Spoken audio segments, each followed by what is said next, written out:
The antique hunter's fantasy is to discover something extraordinary, sitting unnoticed in the corner of a shop. That fantasy came true for one young man 30 years ago. The man stumbled on a rosewood cabinet that contained a scientific treasure dating back a century and a half. This week, the cabinet went on display in a New York City museum. NPR's Christopher Joyce has the story. Alfred Russel Wallace was a globe-trotting British naturalist. According to David Grimaldi of the American Museum of Natural History, fortune and fame eluded Wallace. He had to really support himself by collecting specimens and selling these to museums, and that supported him when he was in the field in Brazil and in Indonesia and Malaysia. But he kept some of the specimens aside for himself.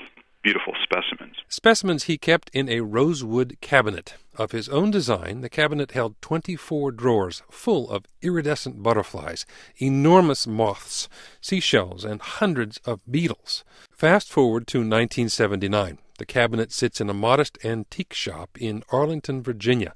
A young lawyer named Robert Hegestad wanders in looking for Chinese carpets. And I saw this beautiful cabinet behind the counter and asked if it was for sale. The dealer said yes. And I said, how much? And he said, $600. And he said, don't you want to see what's inside it? And I said, no, not really. And the dealer said, you really should. This is no ordinary cabinet. He described it as belonging to Alfred Russel Wallace. And I, of course, had never heard of Alfred Russel Wallace. Nonetheless, he bought the cabinet, $100 a month for 6 months. And then I kind of lost interest, and over the years basically used it as a show-and-tell case, at parties. But eventually Hegestad read enough about Wallace to get drawn in.